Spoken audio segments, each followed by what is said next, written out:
Hello, beautiful. Welcome back to the Purpose Show. We are in a serious series, and if you can't already tell from the title, this is absolutely not kid friendly. This is not for super little ones or young people, really. This is an adult conversation, and let's get into it. This is part 3 out of 4 of the Pussy series, The War on Women's Bodies.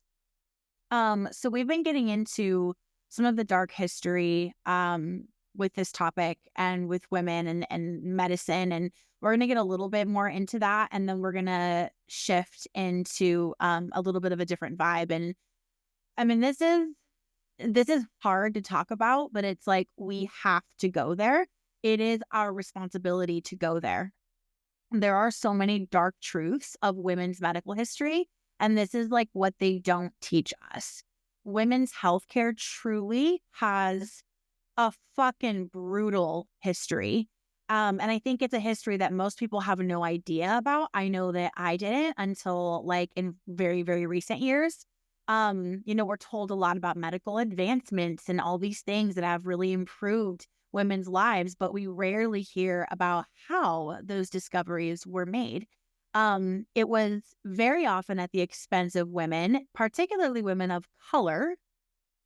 So yeah, we're going to pull back the curtain and look at this. There is a piece of shit named Dr. J. Marion Sims. He's known as the father of gynecology, but he really should be called, what I just called him is very fitting. But honestly, like he should be the father of medical torture. J. Marion Sims is celebrated in medical history. He is seen as a pioneer in modern gynecology. But what is left out of the textbooks is the fact that his breakthroughs came from these utterly gruesome, brutal, repeated experiments that he did on Black women who were slaves in the 1840s. And he did them without anesthesia. So there are only a few like recorded names really what we should be calling his victims, not patients. And their names are Anarcha, Betsy, and Lucy. Women like them, enslaved Black women like them, endured these. I can't even, like, my body is reacting even just thinking about what I read. But they endured excruciating procedures.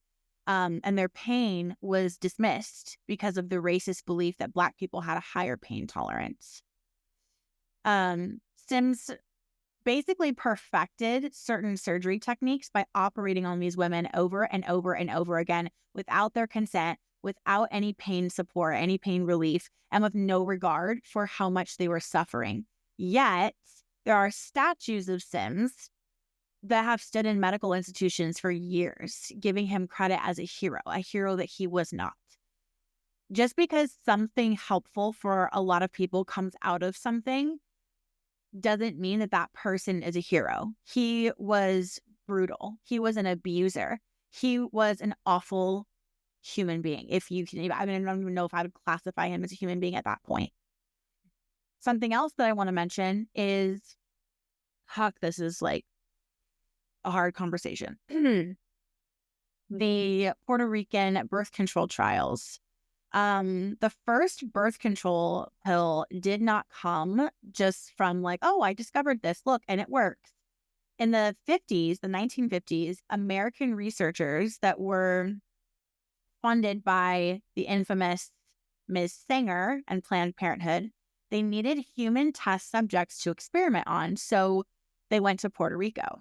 Women in Puerto Rican communities, many of them were very poor, they were uneducated, they were given high-dose birth control pills without being told that they were part of an experiment.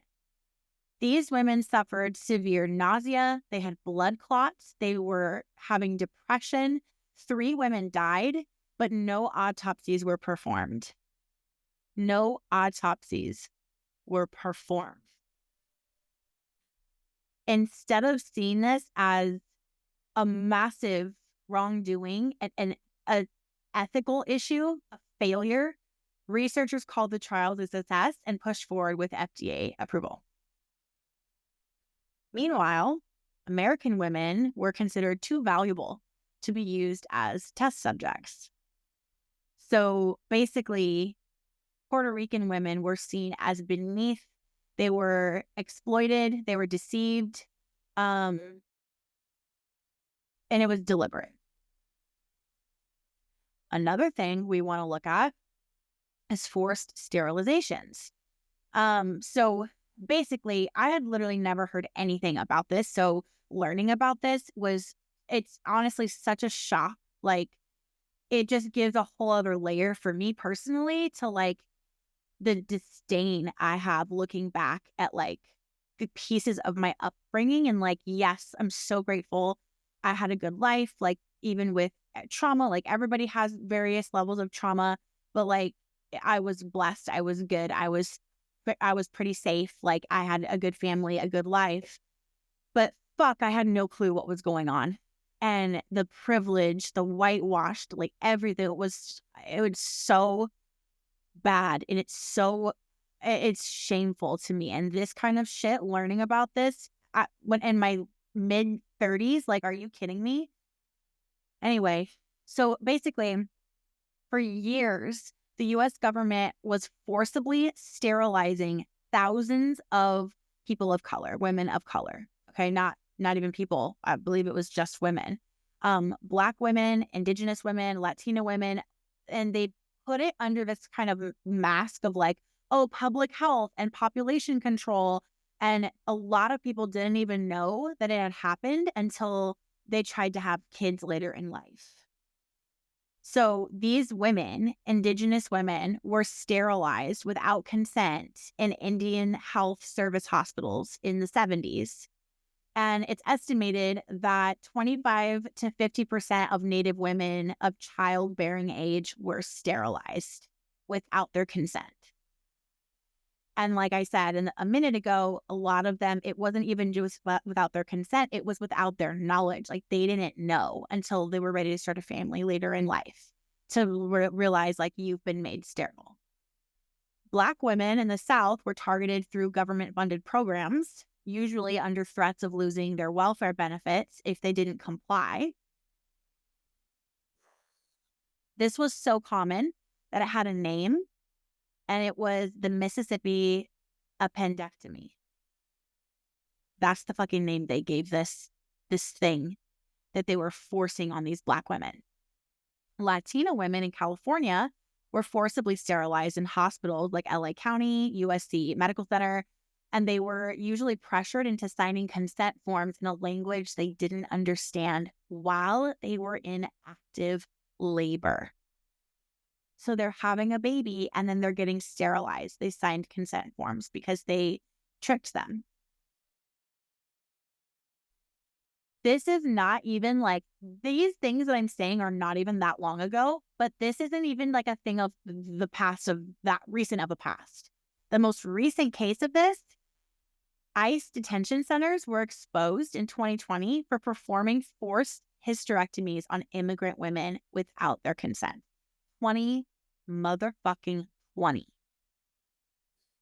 And lastly, but not least, and certainly not, this is not an exhaustive list, another thing I want to mention is, I think pretty much like everyone knows about the Tuskegee syphilis experiment, where basically Black men were knowingly denied treatment for syphilis for 40 years just so that scientists could study what's going to happen to their bodies if they're not treated. But similar experiments were done on women. In the 1950s, poor women in the US and Guatemala were deliberately infected with syphilis and gonorrhea so that doctors could study the effects. Some of these women were given placebos instead of treatment, just like Tuskegee. And then in the 1960s and 70s, women in mental institutions were given high-dose radiation to study the effects on fertility without their consent. And even today, studies show that women's pain is consistently ignored and dismissed. This is a direct echo of the belief systems that fueled these experiments in the first place. I did not know any of this when I went in to have my first baby, Bella. I didn't know any of this when I went to have my second, third, and fourth baby. I didn't know any of this when I went in with a miscarriage. But I don't need to know these things to see echoes of it in the system. I firsthand experienced being dismissed, being treated like a fucking piece of meat, being ignored, being demeaned because I'm not a doctor. Like, I'm telling you what I'm feeling. There is so much pain and sadness and anger that has been caused only in my life by this. What the fuck to all these other women? And trauma gets passed through DNA. Like, the study of epigenetics is making it's beautiful and amazing, but it's making my heart hurt right now because I'm thinking about the ancestors of these people, these women that were used as experiments and treated so shitty and abused and tortured, and what that does to these women's, their wombs and the kids that they did have. And what if they were able to have kids down the road, or some, if they weren't sterilized, there's other things that were done. Like, what about them? Like, this is echoing in women everywhere. And especially for women of color. Like, what in the fuck? Those echoes of this history are still here. They still shape modern medicine. Women's pain is still dismissed. I don't know if I've met a woman who hasn't had her pain or her discomfort or her opinion or desires or desired outcome dismissed in some way, shape, or form in the medical world. Maybe she is not aware of it, but when she's telling me the story, I'm like, oh yeah, I just automatically know. It's not a shock at all. That's so fucked up. Women's health is still under-researched. Black women are still 3 to 4 times more likely to die in childbirth than white women. Why the fuck do you think that is? Hormonal birth control is still pushed onto women without full transparency about its effects. Understanding this history is not about like doom and gloom. And yes, I think it's about righteous anger and understanding, but like more than that, it is about waking up to the reality that women's healthcare has never prioritized women. And it is way fucking far past time that it does. We need to stop accepting things at face value. We need to ask questions. We need to demand better. Our bodies are literally profitable. Period products, fertility treatments, anti-aging industries, every stage of our existence is a market. And that's how we are treated. The lies we've been sold about birth control are massive. They didn't tell us about synthetic hormones and the long-term effects. They just profited off of us. And that's not even getting into like toxic beauty. Why are products targeted at women that are loaded with endocrine system disruptors, cancer-causing chemicals, neurotoxins, and it's all just normal? The medical gaslighting women face still is insane. Oh, pain? That's normal. PCOS? Unfixable. Just, weight gain like crazy and you have PCOS? Well, you need to just eat better. You need to eat less. You need to exercise harder. Endometriosis? It's just cramps. Everyone experienced them differently. Here's some Motrin. The female body is treated like a mystery, but they've never really cared to solve it. But I think to me, the wildest part is even like the language that we use about our own bodies has been hijacked. And that is like what the final part of this series is going to be focused on, is reclaiming pussy, the word, the power, the movement. Let me know if you learned something new today, if this hit, what it brought up for you. Let's be safe with each other. Let's have this conversation. Comment if you're watching on YouTube, comment below the video, send me an Instagram DM, comment on the promo that you see on Instagram for this, hit reply to an email. I don't care, but let's just be here for each other and have this conversation continue. I love you. You're safe here. Thanks for listening.